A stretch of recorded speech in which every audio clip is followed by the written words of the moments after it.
Bismillahirrahmanirrahim. Assalamualaikum warahmatullahi wabarakatuh. Innal hamdalillah nahmaduhu wa nasta'inuhu wa nastaghfiruhu wa nastahdihi wa natubu ilayh. Wa na'udzu billahi min shururi anfusina wa sayyiati a'malina. Asyhadu an la ilaha illallah wa anna Muhammadan 'abduhu wa rasuluh. Allahumma fassalli wa sallim wa barik ala nabiyyina wa habibina Muhammad wa ala alihi wa ashabihi wa azwajihi wa dhurriyyatihi wa man tabi'ahum bi ihsanin ila yaumiddin, amma ba'd. Jamaah yang dirahmati Allah, Bapak Ibu yang berbahagia, kita bersyukur kepada Allah siang hari ini kita bisa melaksanakan ibadah, dilanjutkan dengan thalabul ilmi, semoga diterima Allah Subhanahu wa taala. Lanjut dengan materi tafkir islami, berpikir islami, kita akan bahas bab tentang karakter berpikir islami. Salah satu panduan agar berpikir kita ini sejalan dengan agama, dengan Islam, maka seluruh sifat atau karakteristik agama ini harus mewarnai cara dan corak berpikir kita. Ini salah satu hal yang paling berbeda dan mendasar dari cara berpikir seseorang. Harus diakui bahwa ideologi seseorang itu dan warna ideologi seseorang itu akan mewarnai cara berpikirnya dan nanti mewarnai keputusannya. Kemarin saya udah sebut misalnya orang materialisme, ideologinya materialis. Maka melihat sesuatu akan dipengaruhi secara baik oleh hal yang bersifat materi. Betul ya? Maka ketika dia membuat perusahaan, yang diperhatikan materi. Ketika dia memilih pasangan, yang perhatikan materi. Betul ya? Ketika dia memilih mantu, yang perhatikan materi. Ketika dia melaksanakan kebaikan, maka harus ada sisi materi. Itulah CSR. CSR yang dibangun oleh kapitalisme itu bukan sosialisme. Harus paham sedikit, mungkin agak sedikit supaya paham ya. Kalau kapitalisme itu kan semua tindakan harus mengembangkan kapitalnya. Aslinya konsep CSR di perusahaan kapitalis itu bukan kayak orang sodako. Ada sebuah tindakan sosial yang nanti bisa berpengaruh kepada peningkatan perusahaan. Kalau enggak gitu bukan CSR namanya. Baru bergeser sekarang konsep CSR diarahkan ke lain-lain kan gara-gara Dana Zohar tahun 1999, 1994 yang akhirnya melahirkan spiritualitas kapitalis itu. Yang udahlah tanpa pamrih aja gitu. Nah, sama dengan orang katakan sosialisme. Kalau ideologinya sosialisme, maka ya apa aja diarahkan ke sosial. Macam-macam lah, itu warna-warna ideologi. Muslim ketika berpikir maka corak agamanya ini mewarnai betul, bahkan menjadi dasar. Nah, yang menjadi corak dan warna itu adalah karakter agamanya itu. Nah, dulu pada waktu kita belajar akidah, semoga udah pernah materi, karena materi awal tuh, tentang muwasafat hadzal din, sifat-sifat agama ini. Pasti juga ada judul besar itu, namanya Muwasafatul Islam, sifat-sifat Islam. Misalnya, al-Islamu dinur rahmah. Islam itu agama kasih sayang. Al-Islamu dinul ilm. Islam itu agama ilmu. Al-Islamu dinul adl. Dan macam-macam itu sifat-sifatnya. Nah, sifat-sifat itu harus mempengaruhi cara berpikir kita. Nah, saya akan angkat beberapa hal. Jadi melangi berpikir Islami maknanya, karakter-karakter agama Islam akan mewarnai corak dan cara berpikirnya. Kalau tidak mewarnai, berarti dia sebenarnya bisa aja berpikir materialisme, tapi menggunakan dasar syariah. Kira-kira kayak gitu. Itu yang kemarin saya guyonan itu loh. Yang pernah saya sebut, ada orang mudoroba, tapi minta agunan. Nanti kalau gagal, minta dibalikin modalnya. Itu malon. Itu bukan mudharabah, bro. Itu asli kapitalis itu.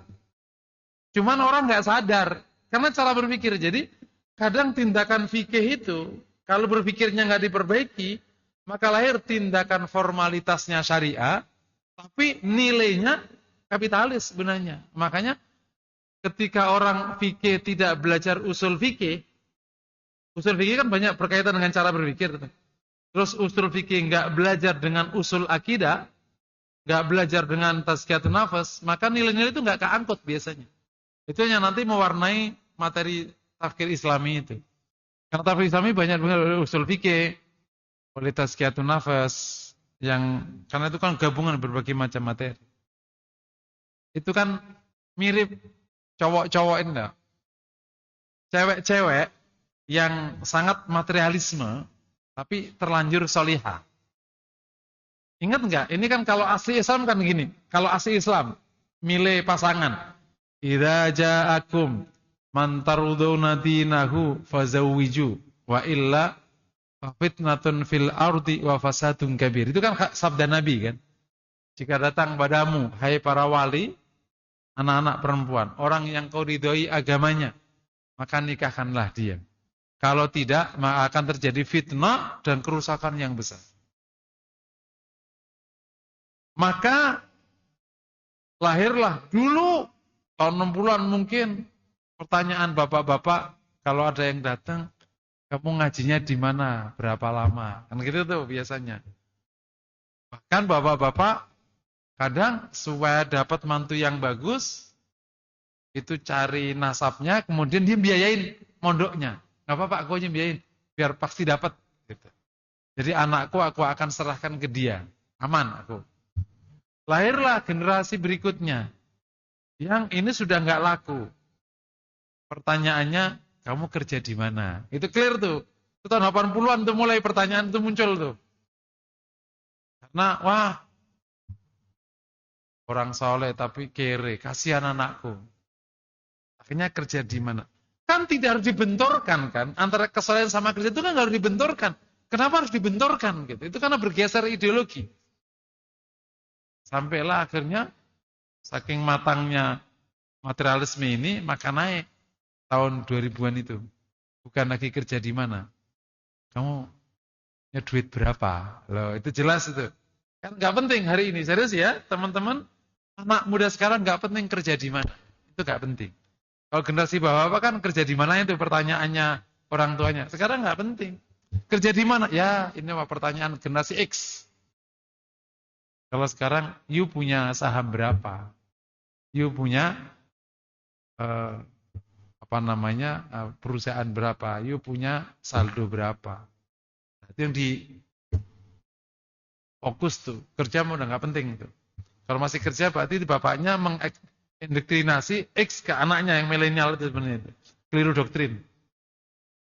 Lahirlah gelombang Islam setelah materialisme udah kokoh ini, orang jadi solihah-solihah. Kan banyak tuh sejak tahun gelombang Islam di banyak negara muslim itu. Jadi islamisasi kelas menengah.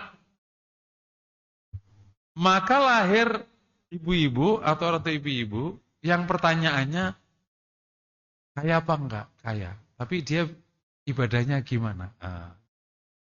Jadi sebenarnya kalau dulu banyak wanita ngomong gini, enggak apa-apa mas. Yang penting duitnya banyak, halal haram adalah terakhir. Itu dulu zaman jahiliyah. Yang lahir Islami yang puritan. Mas jangan pernah ngasih barang yang haram ya, awas ya. Aku minta cerai kalau sampai kamu kasih haram. Aku sanggup jadi orang miskin, tapi nggak sanggup masuk neraka. Solihah sekali itu. Itu akhir abad 20 lah. Antusiasme Islam tahun awal-awal itu dakwah itu. Kalau sekarang, mas, awas ya, jangan sampai makan barang haram aku. Aku nggak sanggup neraka. Tapi ada sedikit, oh nggak bisa, harus banyak. Nah gitu. Jadi halal dan banyak. Nah itu istri-istri kalian sekarang itu. Bisa sebut materialisme, spiritualisme itu. Enggak ya. Ini hanya guyon kecil bagaimana ideologi itu mempengaruhi corak berpikir seorang keputusannya. Ya. Saya angkat beberapa karakter atau sifat agama ini yang perlu kita perhatikan. Tentu tidak semuanya. Tapi intinya bahwa berpikir Islami harus mewakili karakter dan sifat agama ini. Yang pertama, al-Islamu dinul ilm. Islam itu agama ilmu. Tidak ada agama yang menjunjung tinggi ilmu melebihi Islam. Hal yastawil ladina ya'lamuna wal ladina la ya'lamun. Wala taqfu ma laysa laka bihi ilm. Fa'lam annahu la ilaha illallah. Yarfa'illahu alladina amanu minkum wal ladina utul ilma darajat. Talabul ilmi faridatun ala kulli muslim talabul ilmi minal mahdi ilallah. Ada satu buku yang ditulis oleh, lupa penemunya, yang nanti buku itu adalah hasil penelitian atas negara-negara yang dijajah oleh Eropa. Intinya, buku itu memberikan salah satu karakter kaum muslimin. Karakter muslim itu sangat antusias terhadap ilmu dan pengetahuan. Kalau dia ketemu ilmu, maka dia akan segera maju. Maka jauhkan ia dari ilmu. Kedua, dia akan konflik kalau sudah bicara kekuasaan. Maka jejalkanlah dia kekuasaan. Dia akan konflik. Ini doktrin mereka. Ya, tentu lahirlah kemudian satu program di negara-negara penjajahan yang menjauhkan umat Islam dari keilmuan. Baru sekarang aja orang-orang muslim pada sekolah tinggi bagus. Banyak doktrinnya yang membuat orang muslim itu jauh dari ilmu pengetahuan. Padahal dari awal Islam itu menempatkan ilmu bahkan di atas harta. Islam itu menempatkan ilmu di atas harta. Padahal harta punya kontribusi besar terhadap dakwah. Tapi tetap ilmu itu di atas harta. Al-ulama warathatul anbiya. Pewaris Nabi itu ulama. Bukan agniya. Bukan orang kaya. Jadi ada guyon gini, kalau Islam, ilmu memimpin harta. Kalau materialisme, harta memimpin ilmu. Dulu para kiai bikin pondok, itu orang kayanya datang, yang bisa aku bantu apa? Karena kiainya yang memimpin ilmu. Dia ngaji. Dulu pondok itu ceritanya itu nggak serumit sekarang. Kiai alim datang dari Mekah atau datang dari mana, ngajar di rumah. Santrinya banyak. Mulai nggak cukup tempatnya, pindah ke masjid. Mulai datang yang luar kota, nggak ada tempatnya. Maka kiainya bilang, kamu bikin tempat aja di situ, masih di tanahnya itu. Dulu Tebu Ireng itu santri itu bikin tempat sendiri, bukan Hasyim Asy'ari yang bikin. Santri datang, kamu bikin aja di situ. Nanti kalau makan sama tetangga sana. Suruh makan sendiri. Kiainya nggak mau ngurus. Kiainya maunya ngaji. Dan di pondok saya gitu. Aku maunya ngaji. Dah, lo urus makan nggak ngerti saya. Ilmu memimpin. Maka orang-orang kaya nih yang anaknya di situ, gimana nih anak saya kok jadi? Ya udah mau bangun aja situ. Kurang tanah beli sendiri. Jadi akhirnya harta datang, kiainya nggak ngerti apa-apa. Makanya ada lahir namanya lurah pondok. Lurah itu mudir pondok, ada yang ngurus semua kayak gitu. Kiainya taunya ngaji aja. Lahirlah dunia pesantren yang memimpin orang punya harta. Orang punya harta ingin punya pesantren. Tapi orang kaya, tapi bukan alim. Maka dia beli lahan, dia beli gedung. Maka ngundang, Pak Yai, mau nggak jadi kiai di tempat saya? Lah, kok jadi di tempat saya? Tak gaji sekian. Itu harta memimpin ilmu. Itu mah bukan pondok, itu namanya perusahaan pondok. Serius. Makanya pondok nggak ada sosok kiainya. Bedanya pondok sama perusahaan, kalau pondok itu ada sosok kiainya. Orang ngalap barokah, ngalap ilmu, ngalap contoh. Gitu. Kalau perusahaan, itu yang penting untungnya. Nggak penting kita dirutnya barokah, alim, nggak penting. Yang penting perusahaannya untung. Bahkan yang mimpin orang fasik, sok. Yang mimpin orang kafir, sok. Betul nggak kira-kira? Yang penting perusahaannya bonafit. Ya enggak, yang benar harus orang saleh. Tapi udah beda. Sekarang namanya ada pondok yang punya orang kaya, jadi ownership. Lah, uang pondok kok kayak perusahaan. Untungnya berapa? Kemudian balik modalnya berapa? Ruwet kita. Kayak gitu. Dan juga ada para kiai digituin mau. Iya mau nggak jadi kiai tempasa? Oh pikir kiai itu profesi ya? Kiai itu kan nama Jawanya ulama kan. Nama Jawanya. Agak beda dengan ki ya. Terus digituin ya Rasido. Kembali ya. Maknanya apa? Ketika muslim berpikir, pastikan selalu ilmiah. Di sini letaknya itu. Muslim harus terbiasa dengan ilmiah. Apa-apa ilmiah, enggak ilmiah ditolak. Kira-kira kita berpikir ilmiah, kita terjebak fanatisme enggak? Berpikir kita aneh enggak? Karena engkau selalu ngejar ilmu. Orang yang ngejar ilmu itu nanti akhirnya punya sikap nanti ke depan kata. Namanya tajarrud. Orang yang selalu mencari kebenaran, bukan pembenaran. Kalau kau terbiasa dengan ilmu, berarti kamu selalu ilmiah. Apa sih dengan berpikir ilmiah itu? Berpikir yang selalu menggunakan dasar ilmu. Ilmu adalah kumpulan data, kumpulan teori.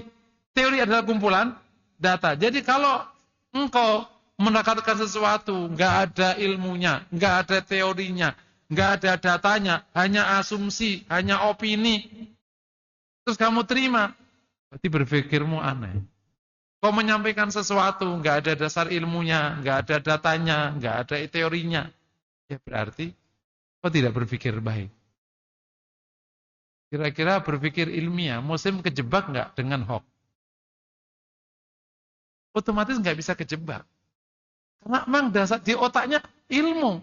Kalau nggak ada datanya, enggak. Kenapa ada taklid buta?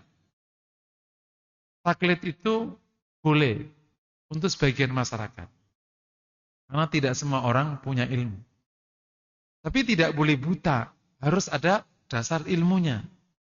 Meskipun dasar ilmunya itu nggak tinggi. Tapi nggak boleh taklid yang buta. Sehingga bahkan hadis maudhu aja masih diterima. Kalau sudah berpikir ilmiah, itu semua kejadian yang sekarang menyebabkan kaum muslim menjadi nggak jelas ini, itu hilang.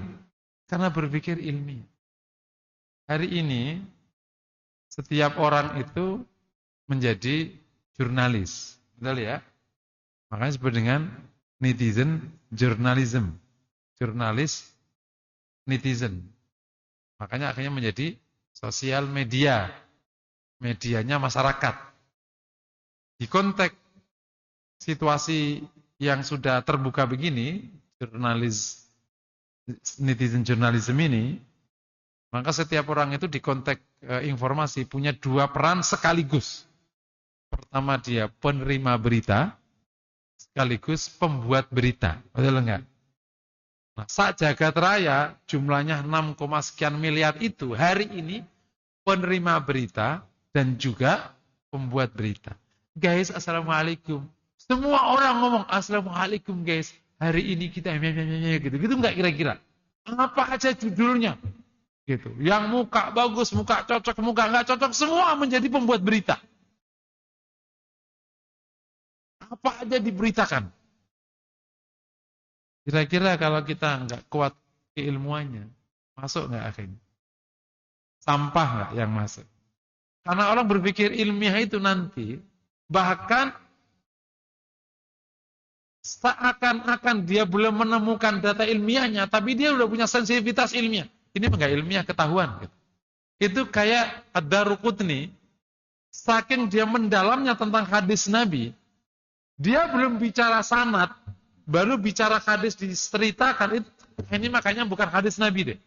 Karena hadis Nabi itu enggak gini. Coba dicek, bener. Namanya punya sensitivitas ilmiah namanya. Kalau orang udah biasa ilmiah, Bapak kan ahli pajak nih ya, ahli keuangan. Terus ada orang ngomong gedabrus, nggak pakai data kayak gitu. Kira-kira ngawur nih orang. Karena Anda punya sensitivitas ilmu di bidang perpajakan. Kayak orang ulama tafsir. Saking menguasainya tafsir, ada orang bicara tafsir ngawur. Apaan sih orang? Paham ya? Ketika kita sudah berbiasa terpikir ilmiah, ada orang bicara enggak pakai dasar, enggak logik. Kan salah satu ciri ilmiah itu logik kan? Itu salah satu kelebihan agama. Islam itu agama, betul. Dasarnya keyakinan. Dasarnya wahyu. Tapi dia logik. Karena memang Islam sangat menghargai ilmu. Maka menghargai logika. Menghargai sumber logika. Namanya akal. Sangat dihargai. Ada perkara enggak logik. Misalnya ada pidato. Datuk saya itu. Siapa gitu. Itu mi'raj kepada Allah itu 7 kali per hari. Gendeng boh gitu kayak gitu. Rasul aja mi'raj sekali. Itu kan enggak ilmiah sekali, ngerti enggak? Kok gini masih ada yang terima gitu. Itu maknanya apa maknanya? Bukan salahnya yang pidato. Ini berarti masyarakat bodoh sedang berlomba kebodohan namanya. Saya masih ingat betul pernyataan Neep gitu ya. Di konteks politik ya. Salah satu masa kaum muslimin itu menternak kebodohan. Karena bab ini yang enggak kuat. Tadi pagi pas saya ngaji, kan saya pagi ada pengajian online ya. Nanti saya kasih apa? Linknya ya. Setiap pagi pokoknya jam 5:30 ada pengajian. Senin sampai Jumat, Kamis libur. Sementara libur. Dulu diisi. Ada pertanyaan tentang orang-orang yang hanya mau berguru dengan satu orang. Karena gurunya menakuti, kamu kalau berguru di luar, kamu bisa sesat. Aku bilang itu namanya menternak kebodohan. Serius. Islam ini dari awal itu membebaskan orang berpikir. Karena rule-nya clear. Quran sama sunnah. Aku nggak paham. Ya itu masalahmu. Allah mudahkan Quran kok. Kenapa kita nggak paham? Rule-nya itu Quran sama sunnah. Clear. Dan sunnah itu luas itu. Tiba-tiba ada orang ngomong, sunnah itu 7, sunnah itu 2. Lah, sunnah menjadi sempit urusan begitu dulu. Mirip dengan orang. Ta'addud itu sunnah. Kalau monogami nggak sunnah. Ini nggak ilmiah sekali, betul nggak? Itu nggak, kenapa nggak ilmiah coba? Karena clear, Nabi pernah monogami. Nabi pernah tidak punya istri. Nabi pernah punya lebih dari istri. Berarti tiga-tiganya sunnah, clear, itu ilmiah. Kalau ilmiah itu nggak mungkin. Islam ini diolok-olok sama orientalis itu. Nggak mungkin kalau ilmiah. Makanya kalau sudah ada, saya selalu mengatakan, kalau sudah ada ilmiah di Islam, Qur'annya, dasar Qur'annya clear, hadisnya sahih clear, mau oke, kok ada penelitian bertentangan, kita mengatakan, teliti ulang tuh. Tidak mungkin ada masalah salah. Karena ini ilmiah sekali. Kan sering kan, mereka mengulang penelitian. Nah sekarang yang saya lagi butuh orang untuk membantu penelitian itu adalah kemampuan rahim seorang wanita di umur 9 untuk siap dibuahi. Di medis kan siapnya di usia 18, sekarang ditarik ke 21. Tahu? Semakin rapuh rahimnya anak-anak sekarang. Dulu 18 itu dulu, sekarang ke 21 bukan masalah. Dan medis juga dengan data ilmiahnya. Bantahnya bukan pakai hadis Nabi, bantahnya pakai data ilmiah, diulang lagi. Kenapa kok penciptamu membolehkan anak segitu dibuahi? Kenapa rahim anak-anakmu kok jadi lemah? Jangan-jangan bukan karena konsep yang salah. Jangan-jangan anakmu makan dari kecil perkara yang melemahkan rahimnya. Itu logikanya yang aku akan bangun. Cuma kan nggak punya data. Ini juga nggak ilmiah namanya. Kan baru jangan-jangan. Gitu. Mencuri hipotesa dulu. Maka butuh dites betul. Kenapa kok rahimnya anak sekarang pada lemah? Dulu enggak, tetap kuat. Rahim ibu kita kuat. Dan enggak ada masalah. Kenapa anak kita jadi lemah? Kata medis, panjang cerita lah. Apa gara-gara makanan, atau gara-gara apa, kan nggak mungkin. Logika keyakinan ya, logika keyakinan. Iya, jadi kalau bicara ilmiah maknanya, berarti ada dasar ilmunya. Ilmu berarti kalau di bidang syariat, berarti Quran Sunnah, dan seluruh perangkat ilmu di turunannya. Seluruh perangkat ilmu. Nah, kalau di bidang fani, pengetahuan berarti masing-masing. Makanya salah satu sikap yang selalu diajarkan oleh para ulama, kamu tidak boleh bahas di luar spesialismu. Karena nanti tidak ilmiah. Kita orang apa nih? Atau emang kamu alim di banyak pihak, ya nggak apa-apa. Khusus ilmu agama ini agak sedikit ada kontroversial sedikit.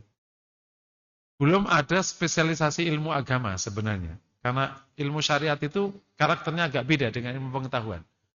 Kalau pengetahuan itu ngefannya, menspesialisasinya itu agak gampang. Spektrumnya itu memang luas. Agama ini sebenarnya di awal itu kan sumbernya satu, Quran kemudian Sunnah. Terjadi spesialisasi itu kan di zaman tabi'in. Bukan karena mau dibelah Quran sama Sunnah, karena supaya belajarnya gampang. Ini yang di bidang tauhid, ini di bidang ini. Zaman itu semua ulama yang menguasai semuanya.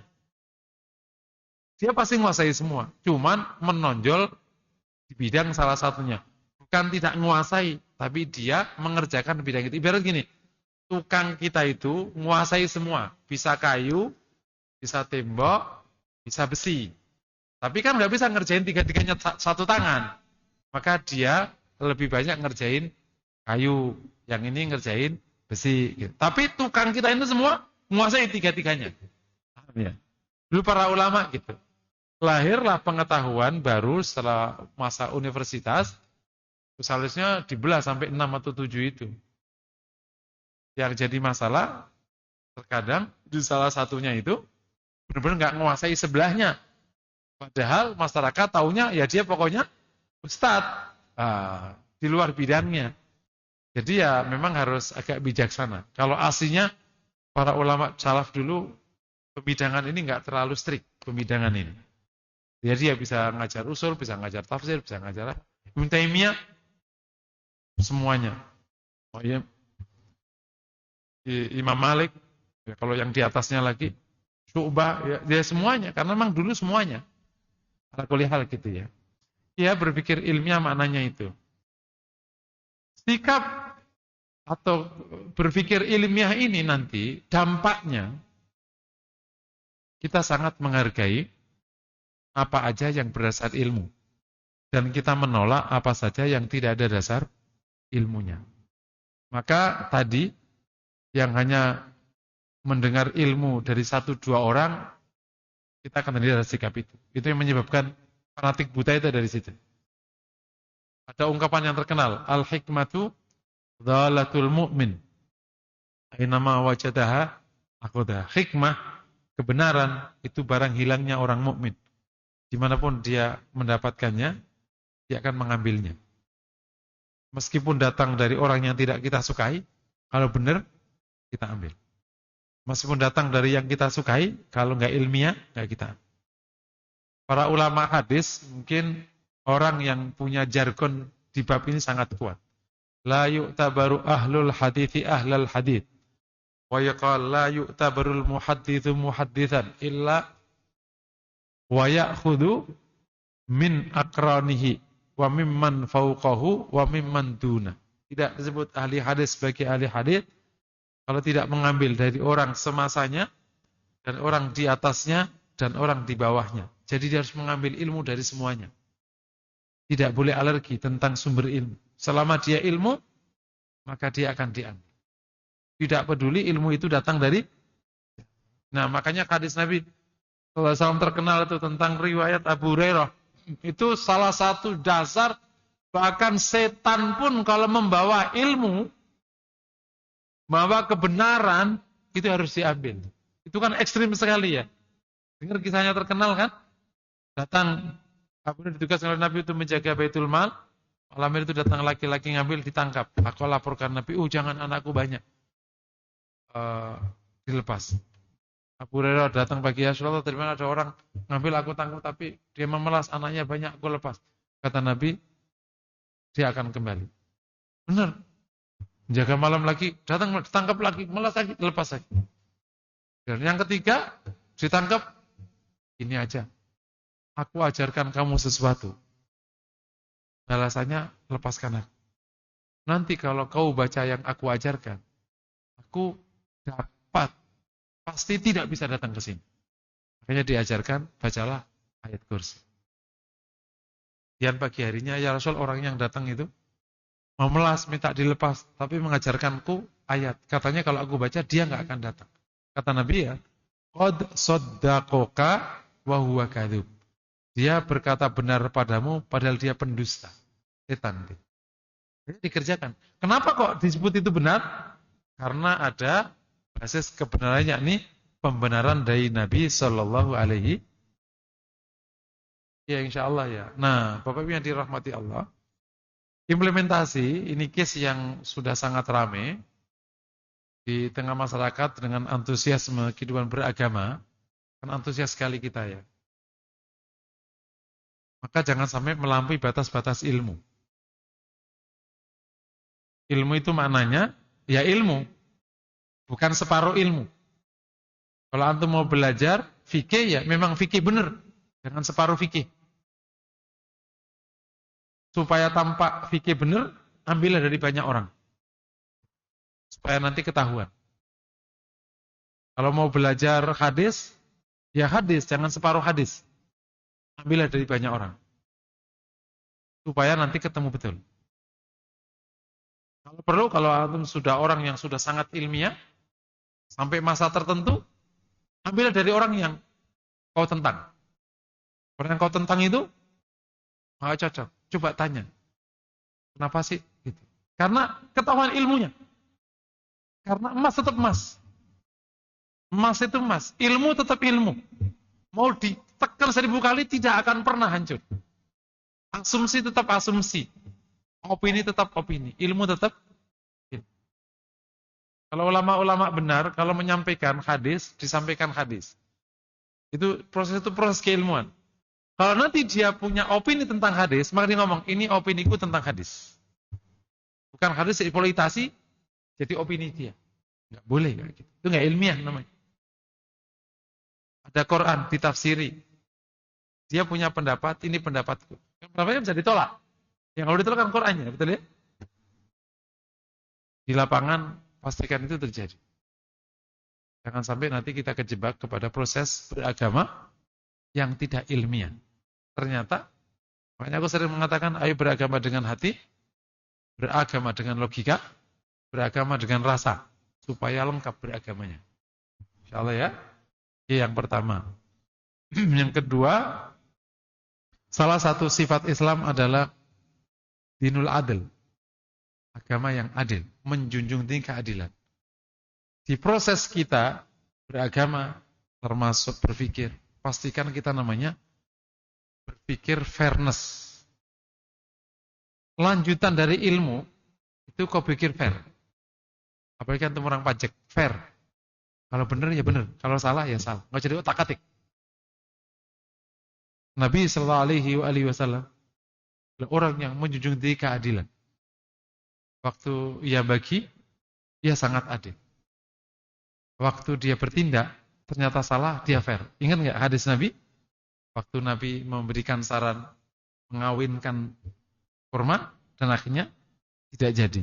Apa hadis Nabi? Antum alamu imunit. Fair, fair. Emang fair.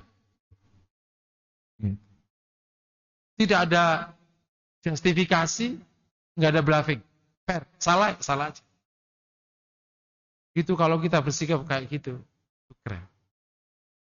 Proses kita mencari data ilmiah, sip ya. Ternyata yang kita sukai keliru, ya udah keliru aja. Nggak perlu sampai berlebihan, keliru aja. Itu makanya ini salah satu, ini bab kecil ya, yang saya suka sampaikan ke para aktivis.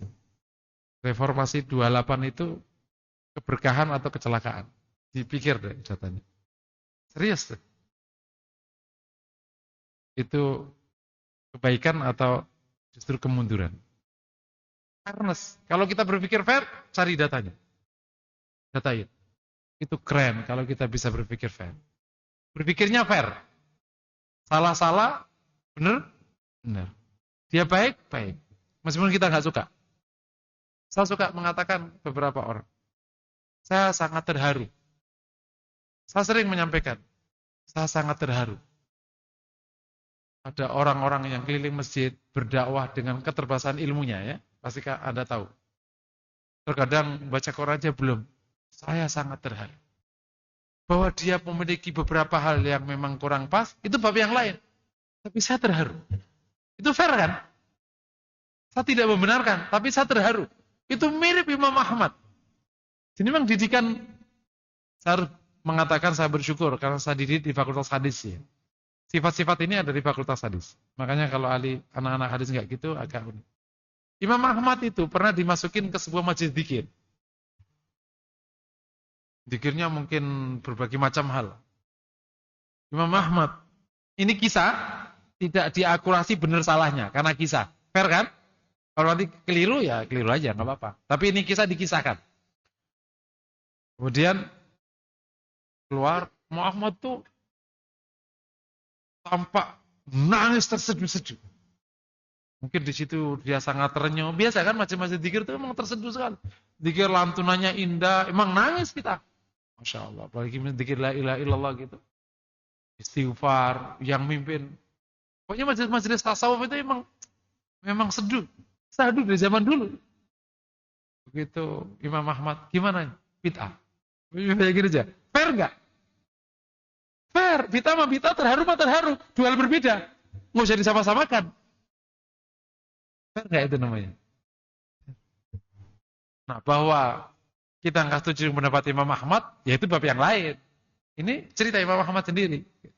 Kita nggak setuju, ya nggak setuju aja, nggak apa-apa. Fair aja. Bisa, dia memang fair ya. Jadi namanya agama adil itu ya gitu, itu adil itu. Nah, nanti kalau di dalam sikap ya siapapun, entah musuhmu, entah temenmu, siapa. Itu orang pajak kan harus fair. Nah, kira-kira dengan dua sikap karakter ini masuk di berpikir kita, udah banyak kebajikannya enggak? Udah banyak sekali kebajikan. Karena semua yang membuat kita rumit sekarang, kita itu masih berpikir asumtif namanya. Berpikir asumtif, tidak berpikir ilmiah.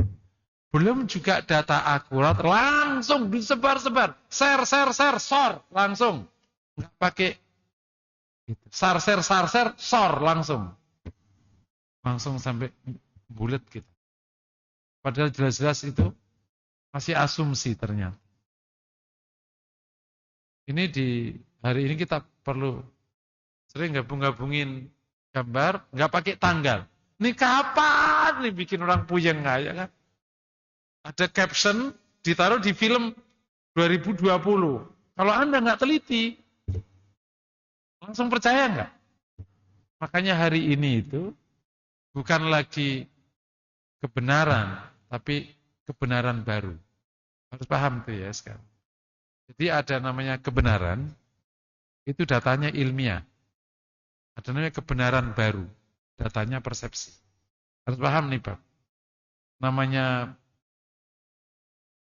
post-truth, itu adalah kebenaran baru. Gitu. Nah, post-truth ini memang perlu dicermati. Ada gambar, entah kapan, dikasih caption. Itu secara singkat, nyut, langsung masuk. Padahal orang nggak akan teliti gambarnya, tanggal berapa. Potongan-potongan video dibuat satu runtutan, dikasih caption. Itu post-truth. Hati-hati. Nah, kita tetap tidak boleh berpikir ilmiah. Kalau ada sesuatu yang belum jelas, maka namanya tawakuf. Kita berhenti. Belum bisa bersikap, nggak bisa. Gitu. Apalagi, nah, dampak daripada itu kita akan berpikir fair. Ini aja udah cukup bantu. Nah, banyak sifat-sifat, ada dinur rahmah, termasuk ada